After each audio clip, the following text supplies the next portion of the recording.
Hello everyone, welcome back to another video. Today we're going to do something that you might not have seen me do before, which is sculpture, and more specifically sand sculpture. So if you've been following me for more than a year, you might know that last year I did a sand sculpture video, and I went to my parents' place and we did that on the beach, and we do that every year. So we filmed it last year, and this year we filmed it as well.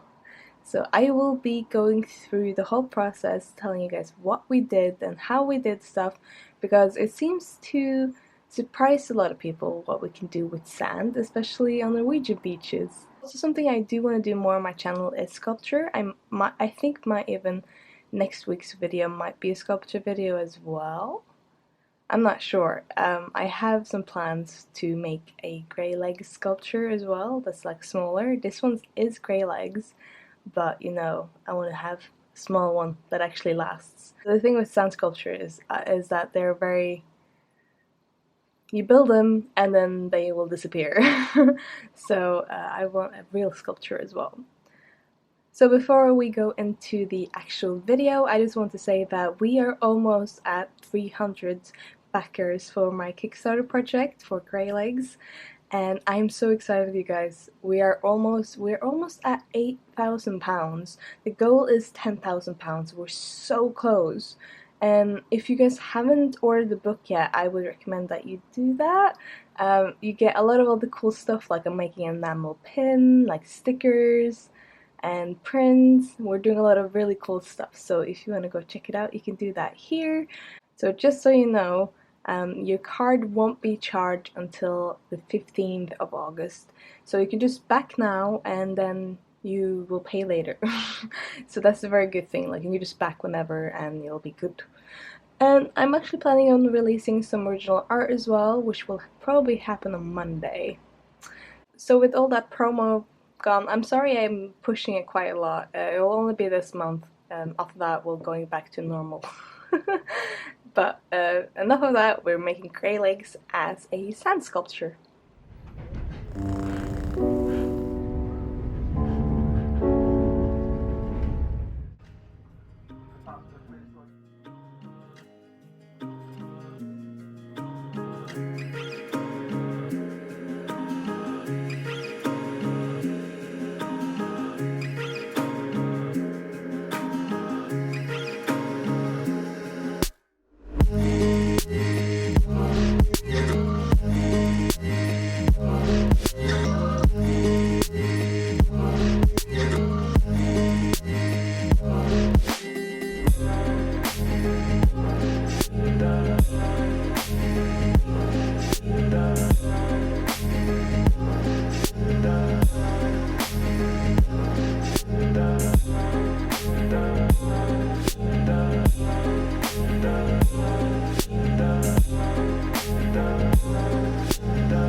Something I've noticed when doing sandcastle or sand sculptures and filming it is that I have an incredible ability to just face the camera with my butt all the time. So I'm sorry if you see a lot of my behind.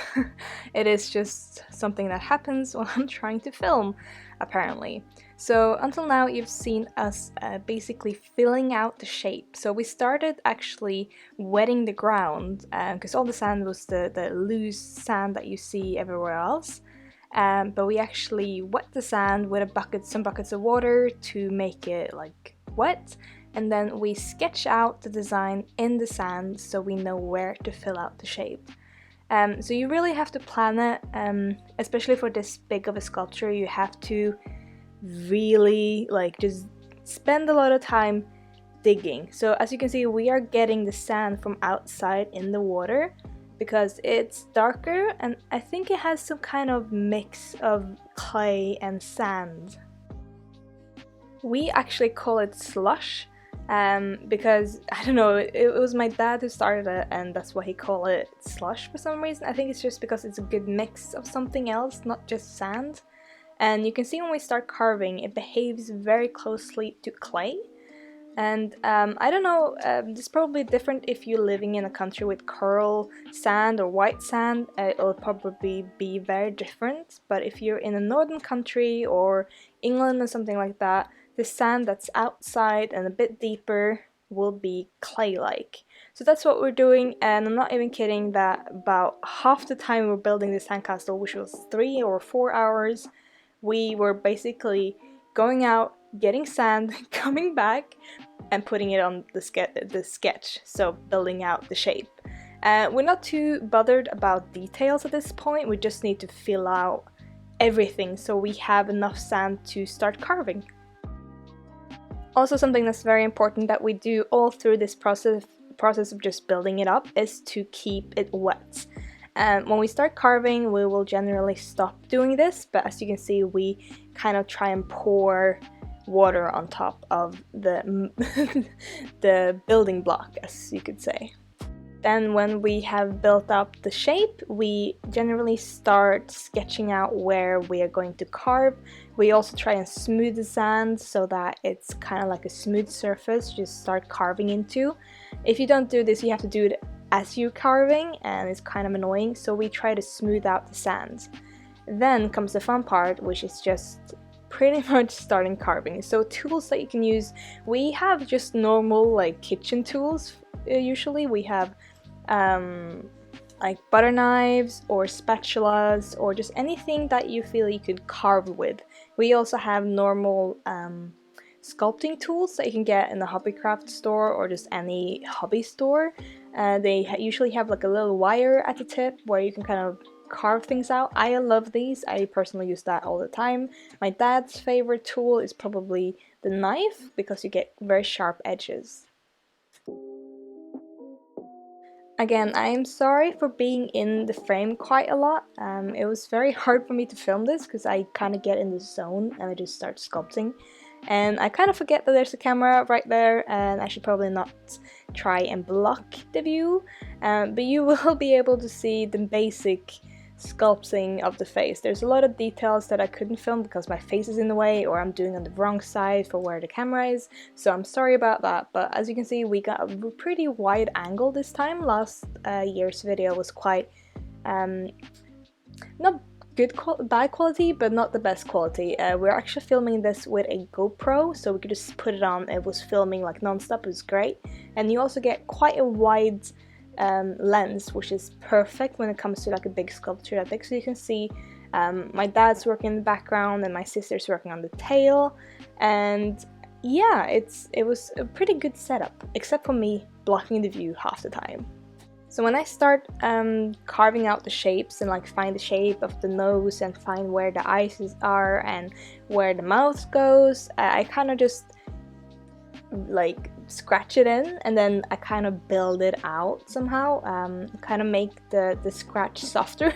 It's really hard to explain, but after I've kind of figured out the shape of the eyes and everything, I actually go on top and splat on some more of that clay sand and kind of pat it on top, which makes a new little shape. These ones are not as secure as the whole ground shape of the sculpture, but they actually held up pretty well when I just splat them on, let them dry a little bit, pat them on, and then actually carve out the feathers of Greylegs' neck. I'll be doing more of that later. In a second you will see me splatting on some more of that. For now I'm actually trying to carve under the sculpture as well and cleaning around. One of the most important things, like you don't have to be that good at sculpting really, but the moment you get some kind of height to your sculpture and you try and get more of a shape, I see it will look really good. So I see a lot of people doing sandcastles and they kind of let the edge or the sides of the sculpture just like fall down into the ground and just let sand be around it. It will pretty much not make you look good. So what we're trying to do is something called undercutting, and we try to do this over the whole sculpture, not just like on the sides, but that's when you kind of cut under. So you can't do much because then it will just fall down, but you can do it to a certain degree so that it looks like it's actually a shape sitting on top of the sand, not just a part of the sand. And we try to do this over the whole sculpture, like trying to dig in real deep into the sand, because the more shadows you have, because you don't have any different textures and stuff usually, the more shadows you have, the more you can see the shape. So it's all about creating a shadow. So if you see in the eyes, they look kind of like a line, but actually it's just me really digging into the eye, so that is a big hollow, I guess, around it, so that the shadow kind of creates a line. So the funnest part for me actually doing the sculpture, like I got to do the whole head because it's my character, so of course I'm gonna do that. But doing the feathers was the most fun bit, because I could just go ahead and just like carve out the feathers, make them look nice, because they're quite simple in his design. I'll show a picture so you guys can see. And they're just like little swoops and things hanging from his neck, and I think it turned out really good in a sand sculpture. Before we've only done like realistic stuff, but for this one we're doing stylized, which is, I think, make a better sand sculpture because it's easier to make it look like a fantasy character than a realistic one. We did do a turtle last year, which was quite realistic, but you know, we try and do different stuff. And this year we did Greylegs because I am doing my book, so we thought we could promote my book a little bit by doing my character, and I think it was a great choice. Also try and change up the camera angles a little bit, because you don't just want to see me and me blocking the camera.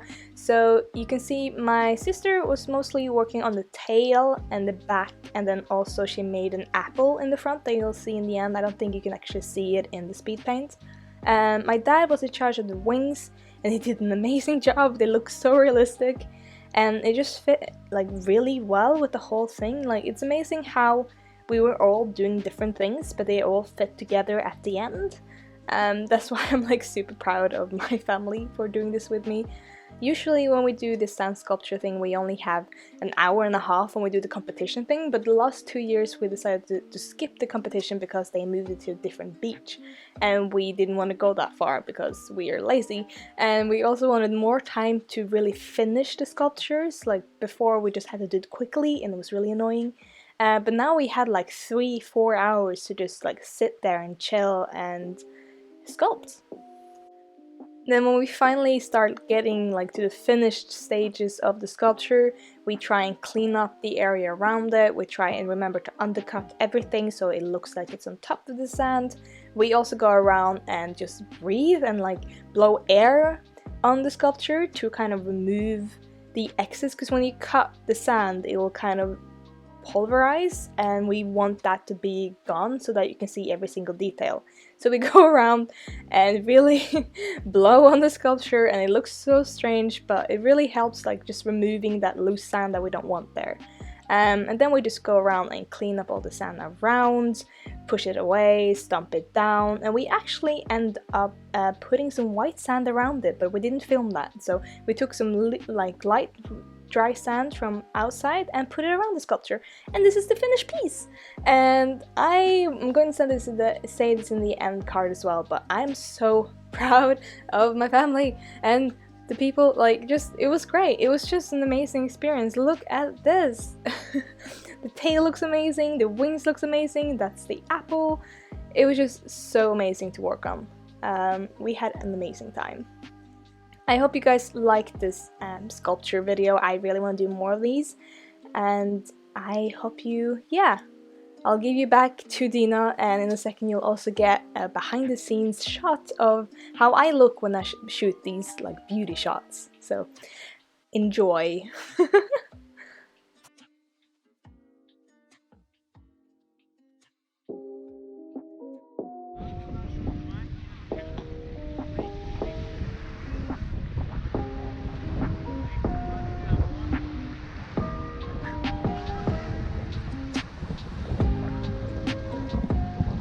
So that was it. I hope you guys like the sand sculpture. It was so much fun. I was so proud of everyone. It was me, my dad, and my sister, and everyone's doing such a great job. And like, I think that was the best sculpture we've ever made, and that's saying a lot because we've done a lot of years of sculpturing.